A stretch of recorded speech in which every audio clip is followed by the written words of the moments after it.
Ladies and gentlemen, welcome to Development Discourse, where we ideate for Africa's development. My name is Patrick Okigbo. I'm the founding partner at Nextier. Nextier is a multi-competency advisory firm that's focused on solving Africa's complex development challenges. And some of these complex challenges include rising global tensions, shifting alliances, declining international aid, which are redefining the world order. These challenges pose serious risks and unique opportunities for Africa's growth and leadership. What role will Africa play in the emerging global order? How can the continent reposition itself to protect its interests? My guest today to discuss these and many other questions is Her Excellency Ambassador Annette Günther, the German ambassador to the Federal Republic of Nigeria and ECOWAS. Her Excellency's diplomatic career spans over 3.5 decades, where she has served as German ambassador to Kenya, Somalia, Seychelles, Botswana, etc. Over this period, she's worked in several diplomatic roles in Afghanistan, Uzbekistan, New Zealand, Tajikistan, etc. She was a senior political advisor to the commander of ISAF, International Security Assistance Force in Kabul, and as Germany's Commissioner for Humanitarian Aid, Crisis Prevention, and Post-Conflict Peace Building. Ambassador Günther has held several leadership roles within the German Federal Foreign Office in Berlin and served as a full-time board member of the Staff Council of the Foreign Office. Ambassador Günther, welcome. Good afternoon.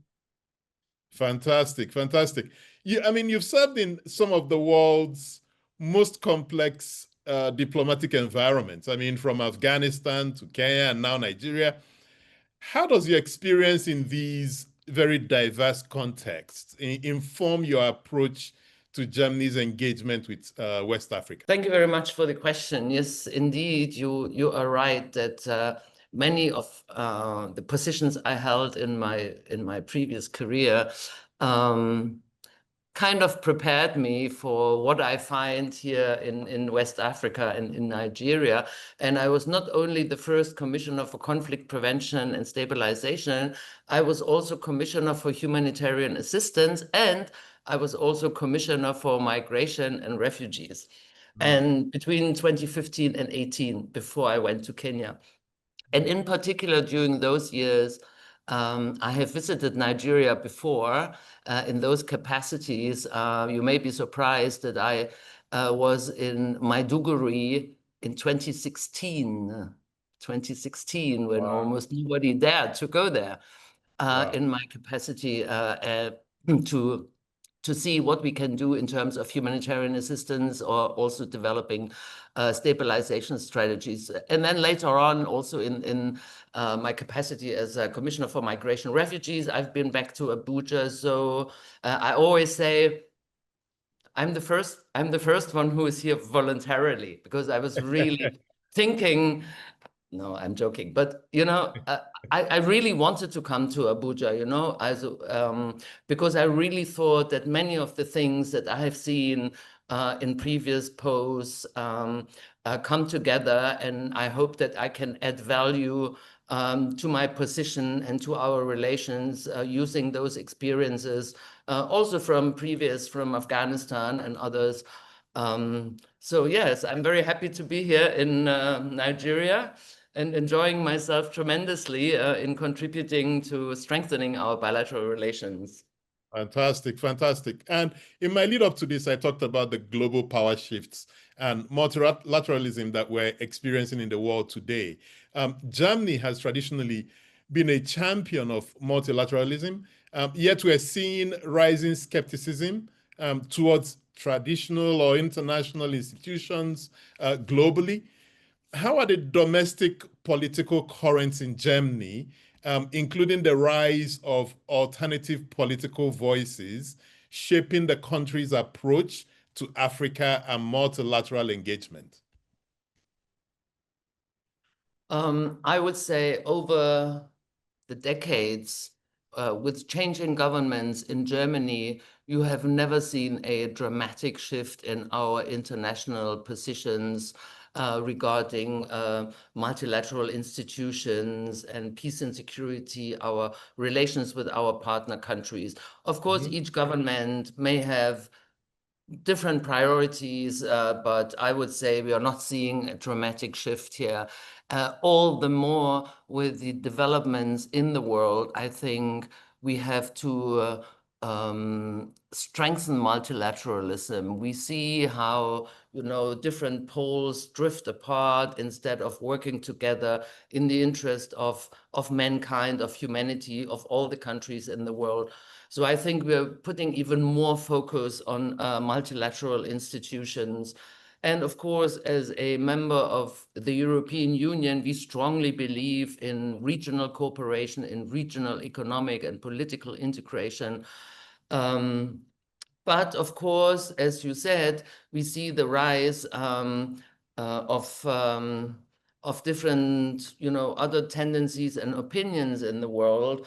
And I think this is where we have to come together with our partners, be it in Europe, but be it all over the world. And I think Nigeria is one of our strong partners in Africa. We have to come together with our partners to work on strengthening these institutions, because we strongly believe that only through multilateralism we can secure democracy, peace, and growth for our nations. And Nigeria is a very strong partner in this endeavor. But we're seeing, a country as big as the United States, we're seeing this increase in attacks on big international multilateral organizations. We're seeing, across the world, increasing challenges to rules-based international order. How is Germany balancing its commitment to this rules-based international order with practical needs to compete, with other powers like, say, China, Russia, for influence in Africa? In particular, when it comes to Nigeria, but also Africa in general, we see that if we can make a case, a business case, and prove that our relationships and that our rules and our values will benefit both continents, Europe, and when I talk, I'm not necessarily only talking about Germany. This is also the European Union, because we in Europe, we share the same values and we work towards the same goals. But we have to make sure that our partners in Africa understand that we know that, and that my new foreign minister just said the other day to the Nigerian foreign minister, he said, whatever happens in Africa will affect us. So we cannot be ignorant. We cannot, build a big fence around Europe and say, oh, we do our own thing and we don't care what happens in other parts of the world. So that's why I think we are very outgoing to explain and to prove even that this partnership is beneficial for all sides. And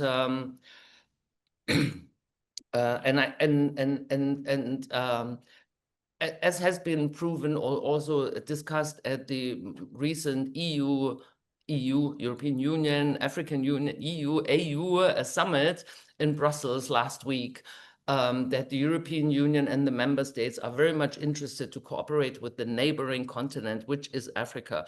And in this globalized world, we all know we cannot shut off and say, like, we are not concerned. So I think, of course, we have interest, as you rightly said. Of course, we also have interest. We have interest in peace and security. We have interest in climate issues, working together with partners in the world on climate issues. Of course, we have interest in raw materials. We have interest in providing our expertise to our partner countries, be it in agriculture, be it in industry, be it in other areas. So I think we are strong partners, and we just have to prove our case, that we are the better ones, and that our values, and I'm sure, and I'm really sure, and I know that we share the same values with Nigeria, that we can be stronger together. Exactly. And we'll get to some of these issues, especially climate finance, changing climate and its issues, even impact on security. But let's spend a bit of time on Germany's development philosophy. And here I'm thinking Germany's African development approach has also evolved significantly from the traditional donor recipient models that we've seen in the past.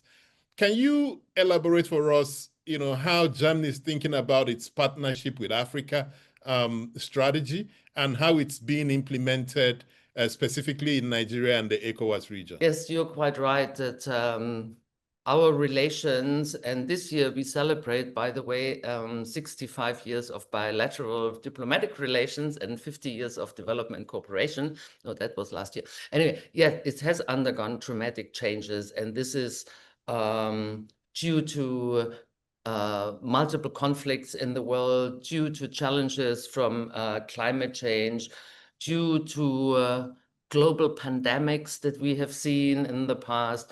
So our cooperation has changed. And also, as we discussed before, declining trust in multilateralism is a challenge. And I think, and also other global challenges, be it, conflicts in war in the Ukraine, conflict in Gaza, lots of conflicts in other parts of the world, Africa included. So I think our cooperation has undergone a change from classical development where you drill a borehole or you build a hospital, has more come to knowledge transfer, technology transfer, for instance, in food systems, in agriculture, where we can bring added value, because most of our partners, and even Nigerian government officials, politicians, even the president said it, he said, we don't necessarily need your money. We want your knowledge. We want your technology. We want transfer. So I think this is where we are. And as Germany, we have four different, main pillars of cooperation, which we always adjust to the priorities of our partner governments, for the Nigerian government, for that matter. So, and that is cooperation in sustainable economic development. Economic development is the key to peace and prosperity of this country. But that also includes digitalization, focus on youth. We all know Africa is the continent of the youth. So our focus is on youth development, job creation, but also energy transition, just transition, agriculture, health, and social protection. But in all we do, I can only stress it again, the youth is our focus, because the youth, and we want the young people in Africa and in Nigeria, we want them to have a good education and a brilliant future with jobs and with prosperity for their families. So this is what we are doing now. So technical cooperation and knowledge transfer, I think, is the key of what we are doing at the moment. And I don't know if you're able to drill a bit deeper into that, because yes, the president is right, and the focus of the German government is right, that traditional aid may not be what we are looking for right now, or may not fit where we are in our development journey. I don't know if you can speak to a bit more specifics on how this transfer of knowledge, technology, especially around manufacturing, may be happening between Germany and Nigeria in the light of Nigeria's goal to really diversify away from its dependence on oil. Well, let's take the energy sector. So we have various programs in the energy sector where we help to develop institutions like the energy corporations in the country to be more efficient, but we also build decentralized solar grids. But we also combine that, as I said, with training. I just the other day visited a training center where young people were taught how to install solar systems. And I thought, how nice, you know, state-of-the-art solar systems. The young people were, you know, fixing things, knew exactly the size and the capacity and how to connect it and how to do this, because transfer to solar, you can say that, but if you don't have the workforce who can implement it, you know, there's no good. So I think it all comes together. And then this is also linked to, we haven't touched upon it, the migration issue. So training for young people can mean, A, they contribute to the development of their own country and their own economy, but also they can go and find jobs elsewhere in the world. And we are not against it, you know. Germany is an aging population. We need young people, but we also need trained people. So, so I think the skills development and the training for young people is like two-sided. They can come and find jobs here and help, but they can also go elsewhere and work, ideally in Germany. But yeah, so I think the energy sector is one that shows it very well how layered it is. And it goes, even the energy idea goes beyond, because Nigeria has a very ambitious energy transition plan. That goes to zero emissions by 63 or so, 2063. Very ambitious. At the moment, we know there are lots of fossil resources, and they must be used and they are needed to develop the economy. But we must look into the future. And that's why, like 2 years ago, Germany opened a hydrogen office here in Abuja, German Nigerian hydrogen office, to promote knowledge and exchange in that area. We just 2 weeks, I was at a workshop with lots of stakeholders where the office contributed to the development of the Nigerian hydrogen policy paper. So also looking into the future, and there we are again, climate change, it's a global issue. We have to work together. It's important. What Nigeria does will affect us, will affect the rest of the world. So just a few examples of how interconnected all our activities are. And of course, and I agree with you, they also reflect our own interests. Exactly. And I mean, thank you for what Germany is doing in Nigeria, especially in the development space. GIZ is a key player in the space, especially in the oil, the power sector that you've spoken about. Now, I know that German-Nigerian relations have very deep historical roots. You know, I mean, even going back to the colonial period or even the post-independence development cooperations that we've enjoyed with Germany. How have you seen this relationship evolve over time, and what lessons from that history has informed the current cooperation models that you may be working on at this time? As I said, we have already spoken about the transformation in the character of our cooperation.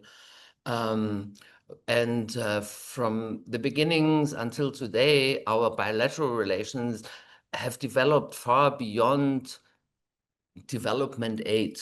You know, we work on trade and investment. We have, as I said, we have projects on peace and security, stabilization, humanitarian assistance, cultural relations, scholarships, students. Maybe we can come to that later, the Benin bronzes that have come back. We have cooperation on energy and climate change. We have security cooperation. We have military cooperation. So it's very broad and multifaceted what we are doing, and I think it covers the whole range of the activities of a society. But what I think is really important, and you asked about the past, I have met so many people in Nigeria who told me that 30 years ago, 40 years ago, that they studied in Germany or did a PhD in Germany. And I think it is those people's relations, it's this, you know, experience of each other's countries and culture that really brings us closer together. And that's why we really try to work also on that side to get people moving from one side to the other for work, for study, for cultural exchange, whatever. Because this is what brings us closer together. You know, governments can talk to each other. You know, my foreign minister can talk to the Nigerian foreign minister. But, you know, the real relations between two countries is the people having those connections. Yeah. Mm-hmm. And let's speak a bit about transnational security threats, especially as your remit covers West Africa. How do you understand the security threats we face in the West Africa region? In your view, what are some of the root causes, and how is Germany and Nigeria and ECOWAS working together to address some of these transnational threats that we face in the region? I think everything we experience, as I said earlier, is no longer a national issue. It's always trans-border. So peace can be trans-border, but terrorism and conflict can also be trans-border. Wars, you know, are not limited regionally. It will affect all of us. So I think what we see in the region is manifold origins of tensions and conflict. One of the reasons may be lack of development, or lack of development in a speed, you know, that is seen and felt by the people. So I think through development, of course, we can always reduce tensions, because these conflicts are about resources usually. But also we see, and that may have to do with other conflicts, we also see infiltration of terrorism in the region, and that doesn't stop at borders. We cannot be ignorant or not interested in what's going on in the Sahel region, because that terrorism comes over to what are they called? the coastal countries, yes. And also yes, into Nigeria. And that is why we very much support regional efforts in security. We support ECOWAS in many areas. We are the biggest contributor to the Regional Stabilization Facility, which is a funding facility, and I think Germany contributed more than 100 million into it's the Lake Chad Stabilization Facility. We work with the Lake Chad Basin organization. Most of that 100 million, I think about 90 million, went into the stabilization of the Bay States, of the 3 northeastern countries. And this year, again, it was Germany that started the Northwest Prevention Facility, where we, as the first country, have already contributed 7 million euro, and we're hoping for other partners to come in, because we believe that development and stabilization helps to reduce tensions and conflicts, and helps the people to come back to a normal life. We have just opened housing estates with more than, I don't know, 150 buildings. And what is very important in this kind of cooperation, that we do it together with the local governments, with the governors and the governors in those states, in Kaduna or Katsina or Sokoto or wherever, because then that creates ownership. And this is also the change from the past. It's not like we are just coming and throwing a lot of money somewhere. No, now we do it together. You know, we give that much, and the governor and his government, they give that much, and we do that project together. And this is, I think, very important, because then also the people have this ownership. The region, I think, it is very, of course, deplorable that 3 Sahel states have left ECOWAS, and of course, therefore, they have created a lack in military cooperation in fight against terrorism. So I think we are now working on ways how we can still work together, how we can keep up this cooperation, how we can support them, because it's not a solution to say like, oh, let them go. No, they are neighbors, you know, they are neighbors of Nigeria, they are neighbors of the region, they are, and as I said, whatever happens in this region will affect us. So we're very much interested in stabilizing the region and supporting the region in their security cooperation and in ECOWAS. So some of our projects with ECOWAS also address security issues.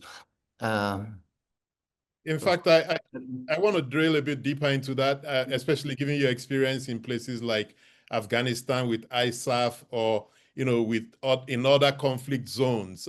What are some of your experiences from those conflicts that help you understand what we're dealing with in Nigeria and the region, that could then help inform solutions to these current challenges? I think one of the experiences is that the people on the other side of the conflict, they haven't been born as terrorists, you know. Yeah. They have grievances. There's always a reason why they have turned into what they are. And as we have seen we have seen that in Iraq, in Syria, in Afghanistan, you can win them back, but you have to give them opportunities. You have to give them a future that is beyond fighting and killing. And I think this is what we are replicating, or what we are doing in the Northeast, where, as I said, we invest a lot in the demobilization and reintegration programs of former Boko Haram affiliates. Maybe not the hardcore, you know, fighters. They have to go to justice. But hundreds of thousands have, as they call it, come out of the bush. But they are not terrorists. They just happen to live in these territories. So they are affiliates or whatever. They are farmers and their families. So they have to come back. So you have to give them a future. You have to give them accommodation. You have to give them a job. You have to, bring them back into society. And I think that's one of the strong experiences from many other conflicts. They will not go, I mean, terrorists, they will not just go away and you can't kill them all. This is not the solution. The solution is to find out what are their problems and how can we win them back into our societies. So, and that's what we are doing very much in the Northeast in particular. And how has that collaboration between the Nigerian governments in the ECOWAS region been with Germany? And if you could fix anything to make it more effective, what would that be? What are some of the insights from your work first as a commissioner for humanitarian aid, post-conflict peace building in Germany, and your work today in the region? What are some insights and some things that if we could change that, it could bring to better peace building, better conflict prevention in the region? You can always do things better than you're doing them at the moment. I think we are very good, actually, working together with the local governments. You know, Governor Zulum, I don't know, I see him on a regular basis, and I think our programs are really geared at this ownership, you know. What could maybe be better is if the security coordination between the federal government and the states, you know, if there would be a closer link and coordination in addressing these security challenges. That would be something that might be helpful, because on the one hand we try to let's say mediate, moderate conflicts, let's say in Kaduna or in Plateau or wherever, but these local activities have to be better coordinated with the federal level and the security forces on the federal level. So maybe that's one thing that can be improved. And of course, ownership. But really, I'm not complaining. I mean, we're very good and very close with the local governments, with local communities, with local leaders, religious leaders, traditional leaders. Everybody is involved, because without ownership and without involving the people, you cannot come as German government and say, like, we have a lot of money here, we'll fix it. No, we will not fix it. We are helping people to fix it themselves. So let's talk a bit about migration here. I know you touched on it a bit earlier on, but let's see if we can drill a bit deeper into it. It's a term that is not seen very positively in many parts. In fact, it is mostly framed in crisis terms. You know, all these Africans are leaving for Europe. You know, see what's going to happen to Europe, etc. And it's also fueled some of the alternative voices that we're beginning to see in Europe, in Germany, etc. How can Germany and Nigeria work together to create more maybe positive narratives around mobility, around migration? Yes, you're right. Unfortunately, there's always a negative connotation to migration, but that's not true. Most of the migration happens locally, within one country, or maybe from one country to another country. So you see the conflict in Sudan. So people migrate the other side to Chad and other neighboring countries. They are not all coming. They're not a very, very small fraction, if at all, they are coming to Europe. You know, this is a misconception, and maybe it's abused by people who want to give that bad name to migration. Of course, migration has to happen. If it happens, let's say, to Europe, to Germany, it has to happen in an orderly manner. You know, we all have rule of law in our countries, and there are laws, and even if you want to enter Nigeria, you need a visa. You cannot just come. So same rules. And I think, as I said earlier, Europe, not only Germany, Europe, we are an aging population, and we need young people. We need migration from other parts of the world, Africa included, to keep our economies going. You know, this is the truth. So I think we are very much interested in migration, but we are interested in regular migration, in legal pathways, be it to study, be it to work, be it to visit, tourism even, you know. What in the past, since 2015, that's when I started as Commissioner for Humanitarian Assistance, was this refugee crisis, where we see people going on illegal paths, dying in the Mediterranean, dying on, you know, long routes through Europe under terrible conditions. You know, this is nothing that we want, and it does not reflect our humanity and our picture of how people should move from one place to the other. So I think we are interested in an orderly and safe, regular migration from other parts to the world, to Germany and to Europe. And I think that's what we are working on. You have seen that Germany has concluded a migration agreement with Kenya a couple of months ago, where we describe what are the pathways, what can we do, what kind of education is needed. People need to, when you come to Germany, honestly, you have to speak a few words of German, otherwise you cannot survive. You can migrate to the US, to Canada, to England, but in Germany it's a bit more difficult. And because Germany is so widely spoken, not like in other smaller European countries where people speak English very well.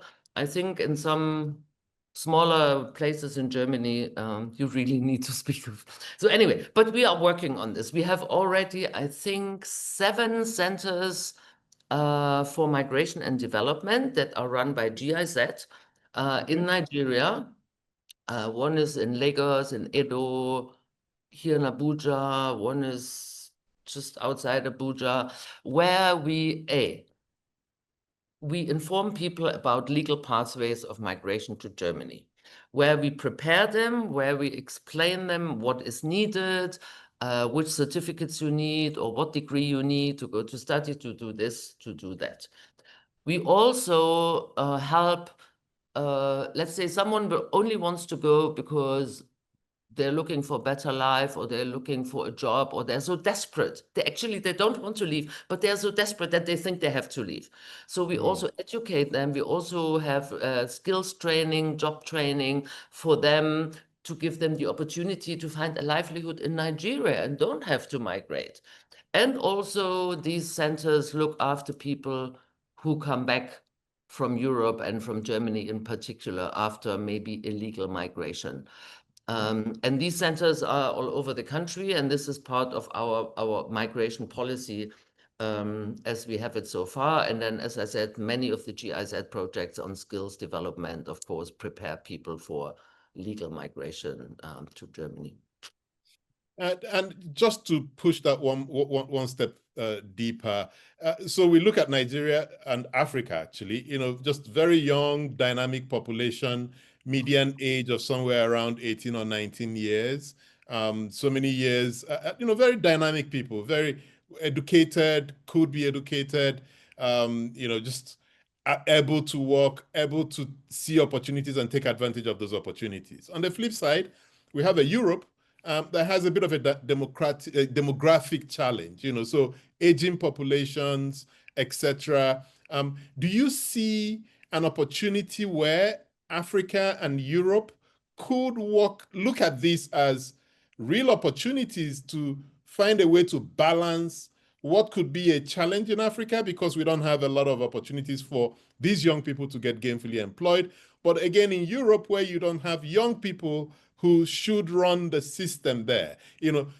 Are there these discussions at your level in diplomatic circles on how to see this as an advantage and not a problem, of just balancing this demographic imbalance that then favors both parties? Are you having those kinds of conversations? If yes, how is that evolving? No, these conversations are happening, of course, because, as I said, we need young people to work in our economies. And here, there are so many young people that you can't even maybe create opportunities for everybody. So why not, have this exchange? But as I said, it has to be orderly, because, and I think some of the negative attitudes towards migration, or maybe towards foreigners in some European countries, in Germany included, is because if it doesn't happen in an orderly manner, and if the people are not integrated well, if they are not prepared well, if they do not speak the language to some extent, then of course that creates tensions. And that's why it has to be orderly. And that's why we say everybody who has a job offer in Germany already, he will not end up in the streets or somewhere or with social welfare. He has a job offer, a concrete job offer, and he knows where he was going to stay. Then no problem, We had really about half a year ago, we had a regional seminar of migration officers, German migration officers here in the region. And there was one colleague from Burkina Faso, and she told the story of 3 young men who went to Germany. I don't know whether legally or not legal. Anyway, they ended up in Germany in a small enterprise, in a small factory. And the boss of that company, he was so happy with them, and they integrated well, and they learned the language. Everybody liked them. They were hardworking. Everything was wonderful. And the guy, because we are lacking workforce, then the boss of the company said, like, don't you have some more cousins and brothers in your villages there? And you know what happened? The boss of the company paid, I think they selected 3 other friends, brothers, cousins, I don't know. He paid for these people to learn German for 3 months or 6 months. Then he gave them the job guarantee. And with that job guarantee, they could come to Germany because they had already friends and family members there. They knew where they were going. They integrated in the same company. So it works wonderful if it's well organized and, you know, if it's well prepared. And that's what we want. We want regular, well organized migration into our labor market, into our economy. You know, So maybe very welcome. And then, of course, yeah, the visa issues, you know, visa capacities at our missions are limited, but we are preparing for that, and we have to prepare because this is the precondition. So there are many things that have to be, you know, put in place for that regular migration, but this is exactly what we want. So I guess the question I was really trying to get to is looking at it from outside, looking at it, you know, I see a Europe that would need young people. And I see an Africa that has way too many young people, you know, who are smart, who have energy, who can do the work. And my question is the government doing anything actively to see that these types of young people get to Germany and not leave it to the business men or, you know, business people to work it out? Is there an active government program policy to say, looking into the future, we need young people in this country? We can get them in Africa, almost like what the Canadians are doing, you know, where they're, you know, skimming off the really smart young people. Do you have that kind of conversation happening in Germany or Europe-wide? Of course, we are having these conversations, and I think within Europe there are already new regulations that allow foreigners, no matter where from, to come into the labor market more easily. There are special labor market portals where you can find jobs or where you can find your match. So I think many new regulations have come into place to make it easier. But what I have seen is indeed more the private initiative, not private, but private economy. There is one chamber of trade and industry in one part of Germany, and they have they questioned their member companies and said, like, so what kind of personnel, what kind of workers do you need? And then they found out, okay, they need in the care industry, in hospitals, people are needed. In hospitality, people are needed. Truck drivers are very much in need. This and that, welders and whatnot. And they go out and they have a very close cooperation with Nigeria. And then they come on a regular basis to work with our Chamber of Industry, German chamber here, to see what can we do now to find exactly those people here in Nigeria that their membership companies in Germany need. But this is very much needs-based, and this is going to be successful because then the young people, even if they are prepared, they work together with the Goethe Institute for German courses and with the skills centers and GIZ to find these people and to prepare them to go. But you know, this is what I mean by private initiative is it's needs-based, you know, the companies themselves go out and look for these people. And it has already become kind of a bit of an industry that companies specialize to find certain skilled labor all over the world for certain companies in Germany and bring them there. And I think this cooperation has started with Nigeria already. And of course, there's much more scope to maybe regulate it a little bit more and to expand it more. But it's happening. It's happening all the time. And as I said, there are new regulations also in Germany coming into place to make it much easier for people to come into our economy. Fantastic, fantastic. Now let's talk a bit about trade and investment landscape. I mean, if you look at the size of Nigeria, despite the market size and potential, German investment in Nigeria remains relatively modest. What, in your view, are the main barriers to this? You know, why are we not seeing a lot more German investment in Nigeria? And are there any specific issues that are top of mind for you? And then maybe we can talk about your thoughts on how those could be resolved. Trade Yeah, trade between Nigeria and Germany, indeed, there's room for improvement, but between 22 and 23, the trade volume has risen from 2 billion euro to 3 billion euro, which means it's a 50% increase, but on a low level. I agree. We have a few companies. We have about 90 companies who have representative offices who do trading, some produce, some, but there's of course a lot of room for improvement. And we have seen a lot of increase in interest.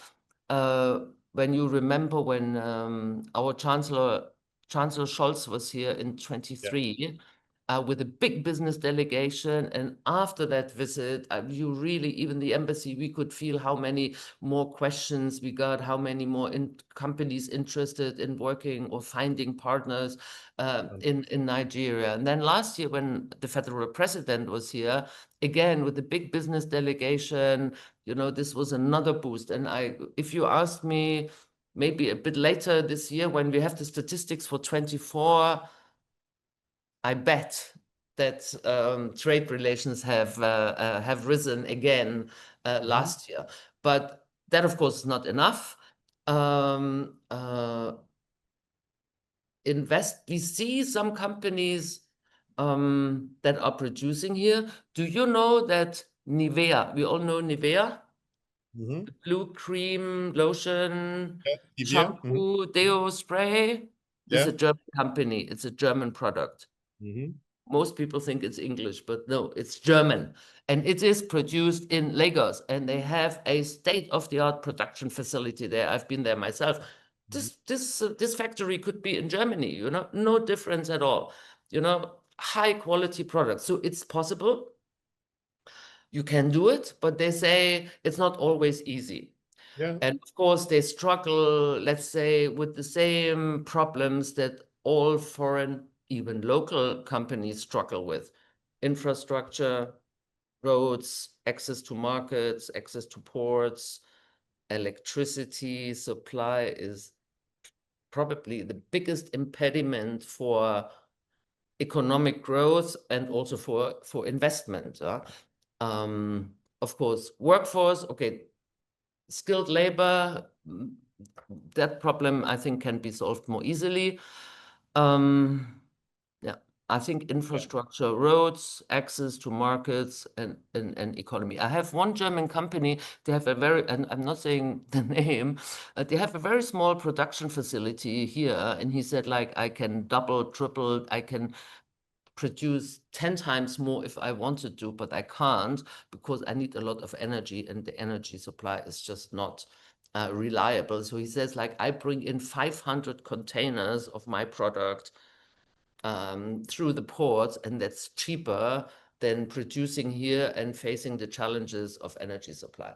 And that's why, again, the Presidential Power Initiative, another buzzword in our relations. And that's why we engage with through Siemens Energy in this partnership to improve and upgrade the energy power transmission and distribution systems, because this, I think, is one of the preconditions.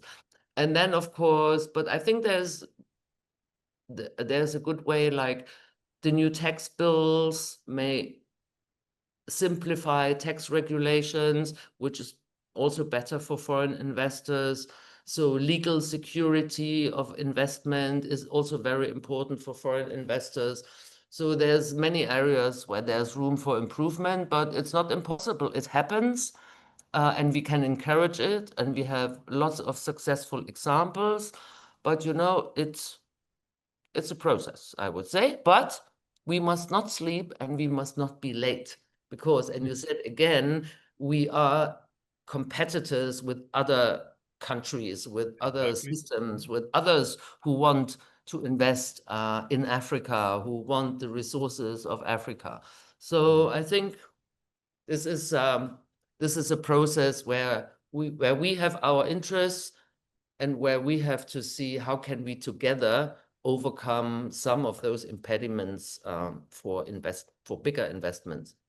And I mean, I must thank the German government, especially the work you do through GIZ. You know, who we have worked with as a firm in some of the work it does in the power space, and also in just expanding like impact investing in Nigeria, etc. So, you know, kudos, very well done. But a question about Nigeria and Germany and Africa: how central is Nigeria to Germany's let's call it Marshall Plan with Africa? You know, so this broader partnership strategy that Germany is running in Africa. How central is Nigeria to that strategy? And what makes Nigeria strategically important to Germany beyond our size? You know, is there anything else that you're seeing that makes us strategically important, this relationship to Germany? By sheer size and economic power, of course, Nigeria is, as it calls itself, the giant of Africa, and it is. Nigeria is the most populous country on the continent and the strongest economy. Same Germany. We are the most populous country in Europe and the strongest economy in Europe. So we feel like we are natural partners in a way. Yeah. But as I said, Africa is our neighboring continent with challenges, but also lots of opportunities. And then having Nigeria as one of, you know, the strongest countries in Africa, I think we have to work together. We have to be partners, because all the challenges that I talked about earlier, from climate problems, energy transformation, security challenges, all these things we can only achieve together, and we cannot achieve it individually. So I think our interest is also to strengthen Nigeria, because we see that Nigeria can play an important role within Africa for its African partner countries, for its African neighbors. So I think we would like to see and we would like to support Africa playing that role in inter-African development in general, inter-African trade relations, inter-African, of course, peace solutions, inter-African growth opportunities, exchanges, development, education, health. So many things that could be done. I think Nigeria should play a leading role and is a leading country in Africa, and we would like to support it, and we would like to be a partner in that, of course.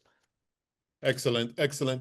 Where else do you see, or which sectors of the economy do you see the most growth opportunity in? You know, in your discussions with the Nigerian government, in your discussions with German businesses, where do you see those growth opportunities within the Nigerian economy? I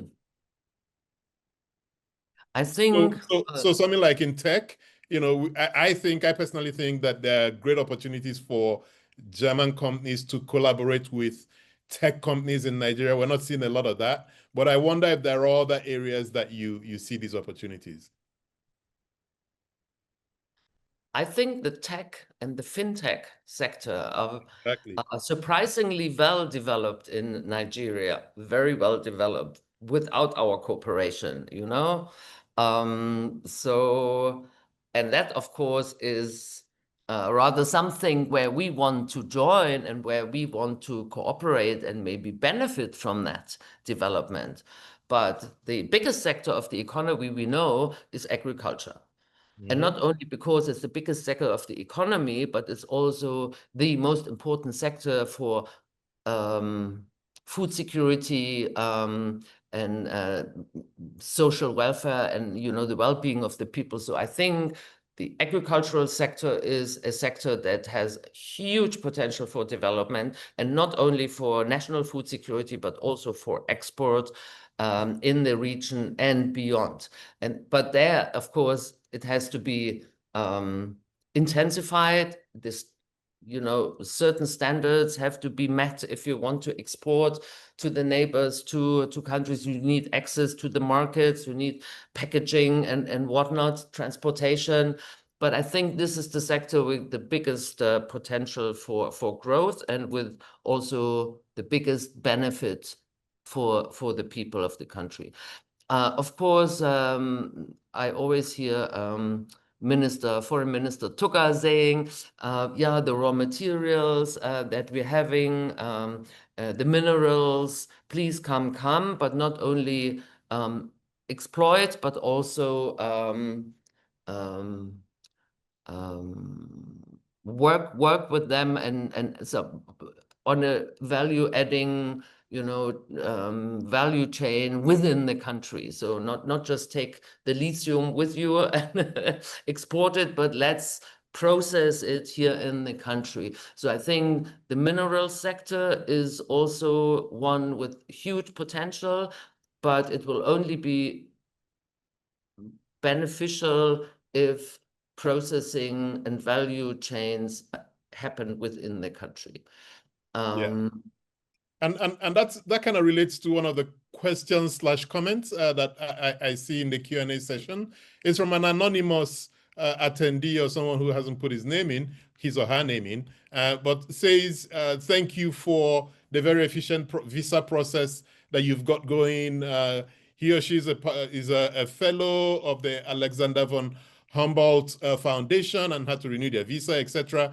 And it was done very quickly. Really appreciative of that. I'm also quite appreciative of the work that Germany is doing on the German Hydrogen Office and related capacity building initiatives, but wants to know if the embassy is looking to think beyond that work and expand its engagement into supporting the development of local industries in Nigeria, particularly in the areas of mining, battery manufacturing, and solar panel production. So are there any thoughts in supporting investments in those areas? Of course, anything in many of our programs, as I said earlier, that are still related to development cooperation / GIZ work, renewable energies and play a very important role. So if we want to, if renewables and solar in particular are to make a difference in a size that is, that makes a difference to the energy mix of the country, I think this industry has to be developed. For the time being, we have lots of German companies, quite a few German companies supplying solar energy solutions, but they are not produced in Nigeria yet. But this is the way to go, because solar solutions are needed in an extension that it would make a lot of sense to develop that kind of industry in the country. But we are not there. I mean, we are not there yet. I couldn't give you an example how we engage in the ideas. We also engage, as I said, the hydrogen office to see what needs to be done, what has to come together to help Nigeria develop its own hydrogen strategy. We have one or two companies where we might have some engagement, for instance, with natural gas, how to use the flaring gas that is at the moment just wasted and burned into the atmosphere and pollution. What technical solutions? There are some companies in Germany that have technical solutions to use that gas and turn it into other sources of energy and make it usable. So I would say yes, everything we do goes into that direction, but we are not producing solar panels yet. So, Yeah. And so again, you had mentioned earlier on in one of your responses about the Günther Institute, about the Benin bronzes that have been returned, etc. We really understand the place of cultural exchange and cultural diplomacy and how it creates even tighter bonds, more lasting bonds between nations. How does Germany use its cultural exchange to strengthen its relationship with Nigeria? What has worked? What can we work on together to even strengthen those bonds? As I said, I think the area of cultural and academic exchange is very important if you want to strengthen those ties between two countries and two nations and the people. The return of the Benin bronzes is one thing, but more importantly, we are working on expanding our cultural cooperation with museums. So I think the whole discussion about the bronzes has brought about lots of relationships between German museums and Nigerian museums with the Nigerian National, what is called NCM, Nigerian Council for Museums and Monuments. Yeah. This is the word. And we have, for instance, that may not be known, Germany has contributed to the construction of the Museum of West African Art in Benin City, the MOWA. I think almost 7 million euro from the German side went into that project, which is now almost finished. It's there. It's light open, but it will be fully open towards the end of the year with the first big exhibition. And as it's called, it's West Africa. It's Museum of West African Art. So this museum is also there to work on cooperation between artists, between archaeologists, researchers from African countries, but also between Germany and African scholars. And then, of course, in the area of art, film, music.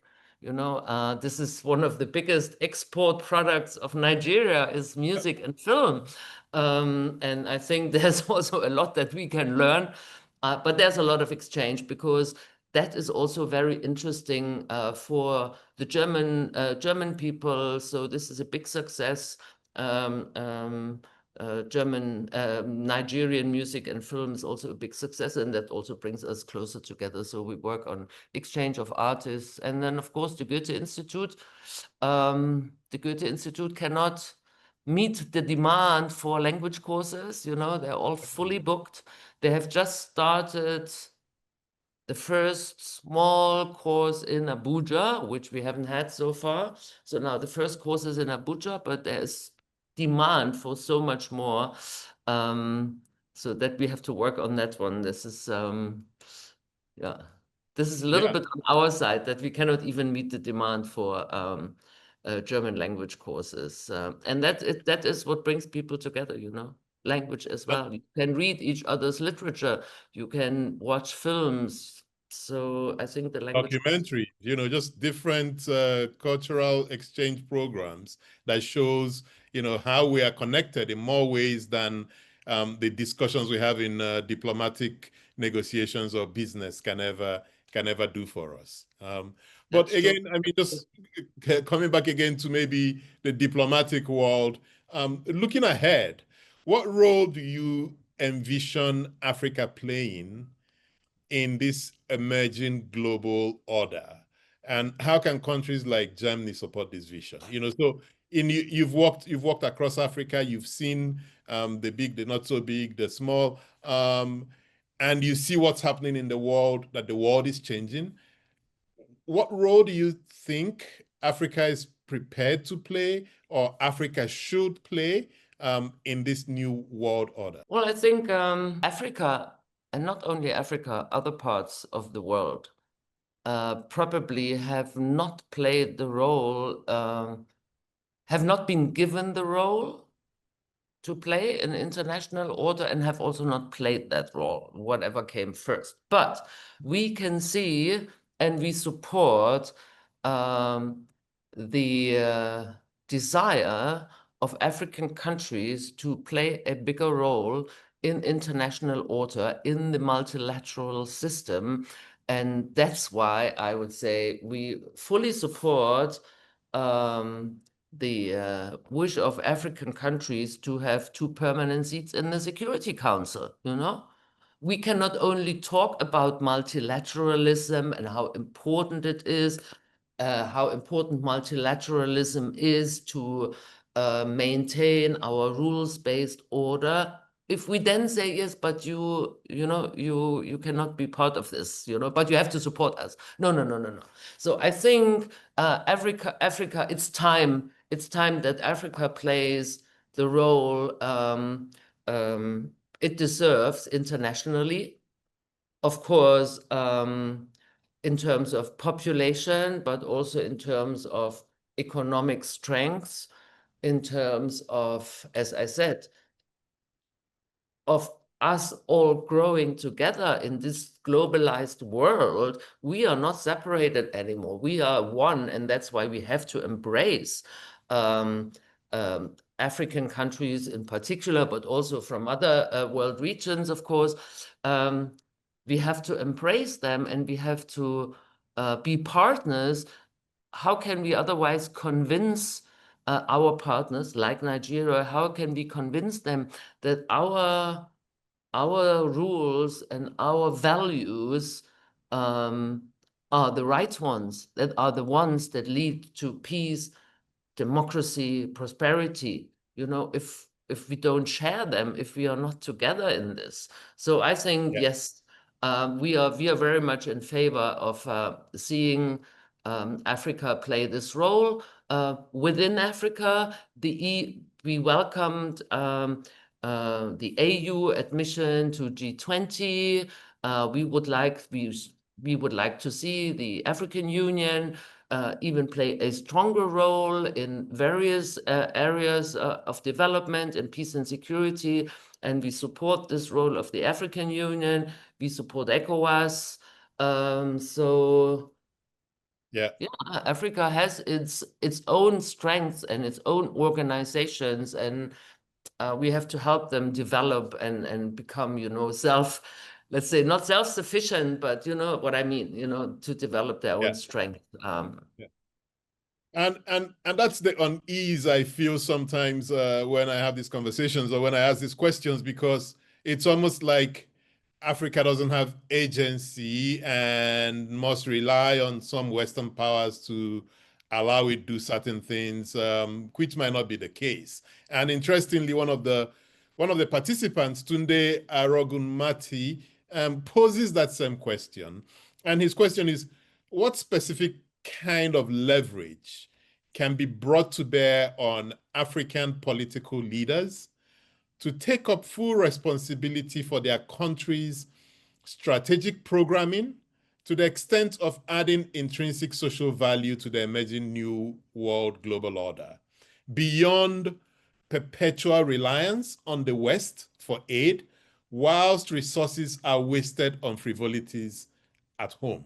So again, not giving up our agency, but how, in your view, can our international partners help us put pressure on our political actors such that they make better use of all the great resources we have, human and natural, to get Africa to play the role it should play in this world, which is not a beggarly role, but a leadership role?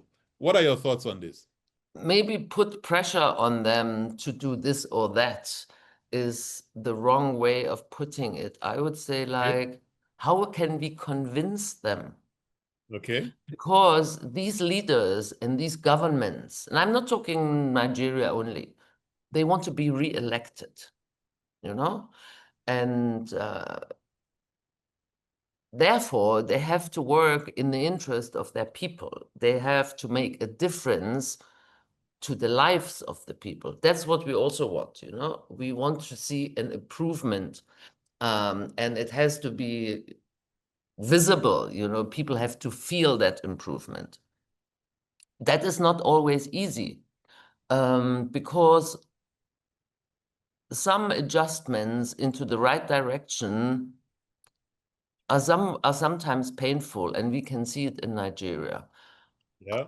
I'm convinced that the economic reforms introduced by the current administration in terms of, no, we know what we're talking about, exchange rate, fuel subsidies, and all this. They have been painful. Inflation, increased transport prices, fuel prices, food prices, it has been hardship for the people. It still is. But still, it's the right way to go. But it's not, people cannot feel it yet. They feel the pain. They are not economists, they are not scientists to say like, yeah, in 10 years or in 3 years or in 2 years, we will see inflation going down and our monetary reserves growing, our debt going down and all this, and then we will feel it. So that is very difficult to translate to the population. So that's why I think the wise governments, and I think maybe that is what is not happening enough, from cushioning those effects for a certain amount of time, but also explaining why is it happening, what is happening. I think there is an improved communication from, let's say, the central bank or the Ministry of Finance, but I think communication for the normal people could be improved. And and this is what you are asking. If these governments that you think we have to put, or you suggested that we could put pressure on, no, they have to, if they want to work in the interest of their people, then they have to make it seen, the people have to feel it, and even if it's hard, they have to explain it. So I think the strategy and the economic policies and have to be better explained to the people, I think, And of course, the opportunities that are there should be used to develop the economy. So that's why I think it's quite wise of the Nigerian government, of other governments, to say like, okay, what can we do so that we are not only providing the raw materials for the rest of the world? What can we do to develop our own economies? They can say even to us, okay, if you are our friends and partners, what can you do to help us to develop this economy for our people, to develop our health system for our people, to develop our education for our people? So I think they can also, come in our direction and say, this is what we want to do. How can you help us? We don't want it, as a present. We want to work together. What can you bring to the table? And I think this is what the Nigerian government, in my conversations, they say, we don't want your money. We want your expertise. We want you to work with us. Interesting. Just shifting gears a bit. Germany has been quite successful in navigating diversity and pluralism while maintaining national cohesion. You've been in Nigeria for a while, and you know that we struggle with managing our diversity. Are there any insights from the German experience that might be relevant for us in Nigeria as we look for ways to address our diversity challenges, which also have some security implications? Tolerance and diversity are best implemented or lived when everybody benefits and everybody is happy. Let's say in times of hardship, of course, I work in the interest of my own life and that of my friends and that of my community, but I don't like the others next door because they are like competitors, and that makes tolerance and diversity difficult. So in times of strong economies where all parts of the population benefit and live a good, stable life with, as I said, social services, healthcare, education, it's much easier to be tolerant and to be inclusive. Exactly. So I think the solution for more tolerance and inclusiveness is economic growth and welfare for all parts of the population, so that not one side or one religious group, ethnic group, whatever the difference may be, is just working in their own interest. If everybody works in the interest of the whole nation, so that everybody moves forward, that everybody's lives can improve, that is the best situation for tolerance and inclusiveness. Yeah. And as I said, I mean, because we believe in inclusion and in tolerance and in equal rights, many of our programs also tend to promote these ideas because we believe in these ideas. So let's say what we call feminist foreign policy. Everything we do, and feminist here does not only mean women, it means marginalized parts of the society. So whatever we do, whichever program we develop, we make sure that we address the interests of women and other marginalized groups in the society, just to promote the idea, because also this is a mental change. It does not come from one day to the other. You have to live it, you have to see it, you have to promote it. And then after a while, it becomes normal and nobody even thinks about it. Nobody thinks like, oh, how many women do we have in our group? Do we have enough? So, it has to become a normal thing for everybody, and that takes time. But we try to promote this idea of inclusion and equal rights for all parts of the population in our programs and cooperation. Fantastic. If you permit me to go to some of the more personal questions I have here. So you've lived and worked on 4 continents or thereabouts, from the spices of Afghanistan to the seafood in New Zealand to the rich flavors we have in Nigeria. What's been your most memorable culinary discovery in your walk around the world? And on the back of that question, what's your view on Nigeria's jollof rice? And where do you stand on this West African jollof rice debate, which I don't even think is a debate at all? Yeah, that's true. Yeah, interestingly enough, our memories for certain places are very often connected to a certain food or certain, Exactly. because food and taste is a very strong experience. It has a very strong, effect on you, so I would say New Zealand, the wine. The Interesting. New Zealand wine, best in the world. Interesting. Sorry for some other countries.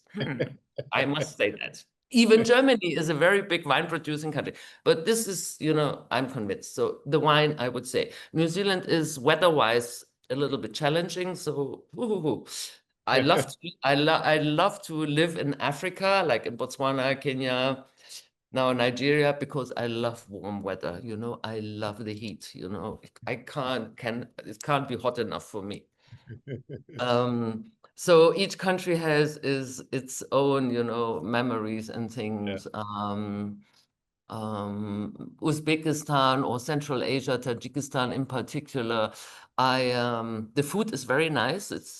It's a little bit oriental, but what I really remember is like huge mountains, blue skies, snow on top of the mountains, but still 30 degrees down where you are, like this contrast in nature.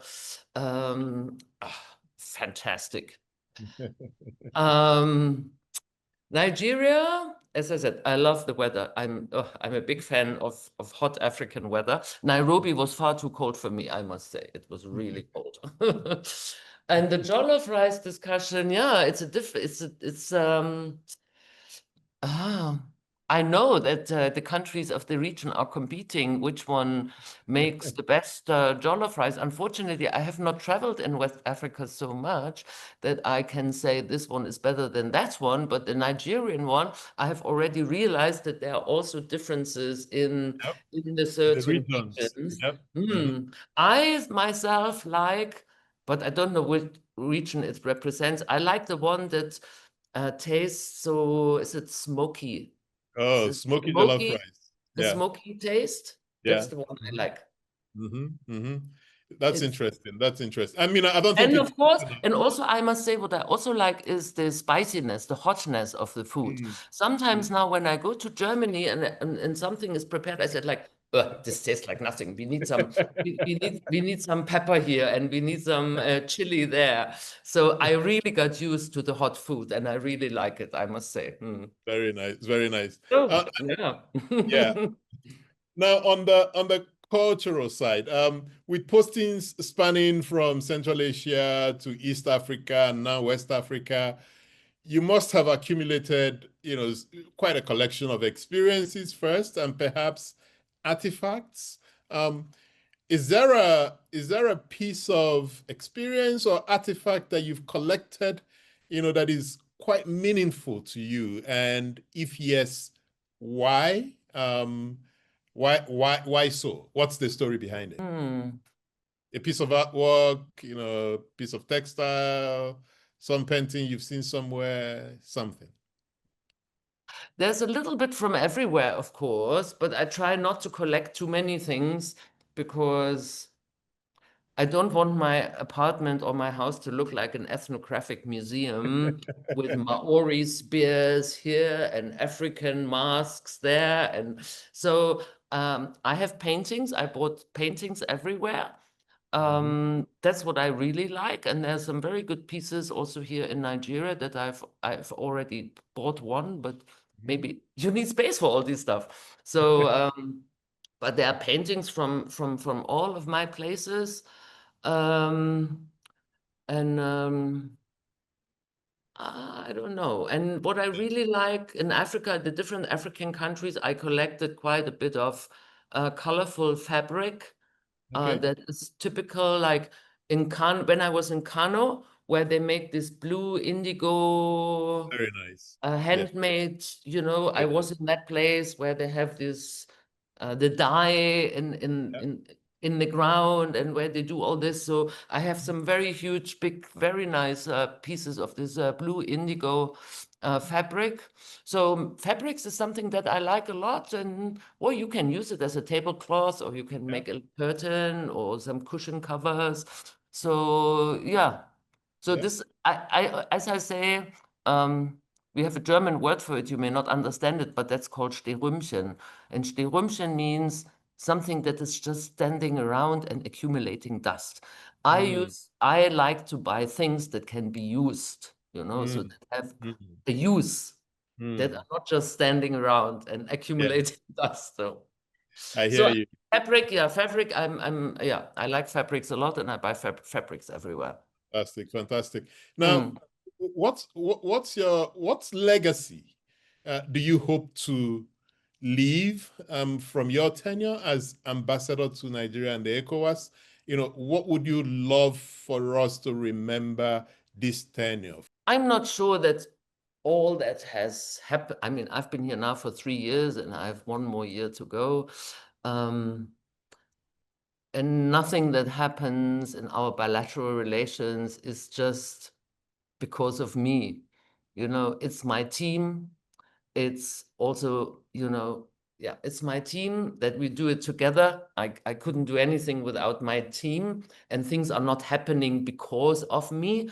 I can work into a certain direction. Let's say, okay, the visit of the chancellor or the president or even our foreign minister and all this, it doesn't happen without the involvement of the embassy. And of course, there's a bit of a competition amongst ambassadors in these countries, and the president can only go to one or two countries. So who Yeah, has, the best pitch yeah, their host country. So it's a little bit like that, but I mean, altogether, it's the team, and I hope when I go next year, I will leave behind a strong team here in the embassy that believes in our bilateral relations and will continue to work, improve and deepen our relations as much as we can, and do whatever's needed to make Nigeria and Germany even closer and bigger friends. And in fact, yeah, and that could even be my concluding question, which is, what gives you the most hope about the future of this cooperation between Germany and not just Nigeria, but Africa? And, what would be your key message, to young Africans, to Germans about the future of this German-Africa, German-Nigeria relation? Well, I'm very optimistic, and I think we talked about it just the last 1.5 hours. The potential that I see in the African youth, in their creativeness, in their energy, so many things that we need in Europe, in Germany. So I think there's a lot of potential for Africa to contribute to our well-being, to contribute to our growth, as well as we can contribute. I would really wish to see more exchange, more Germans coming, investing, working, trading in Nigeria, more young Nigerians going to Germany, even though we have 1,600 DAD scholarships. So 1,600 people go every year to Germany to study. But there's more.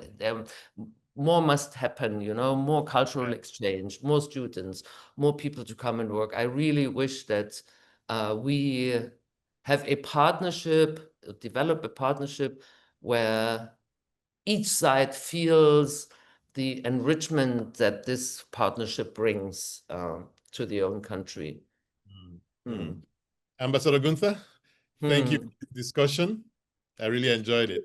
Thanks for having me. I enjoyed myself. Thank you. And ladies and gentlemen, that's it for today's episode of Development Discourse. Big ideas, hard questions, real conversations. Until next time, I'm Patrick Okigbo. Let's keep building that society we want to live in. Thank you so much. Thank you, Ambassador.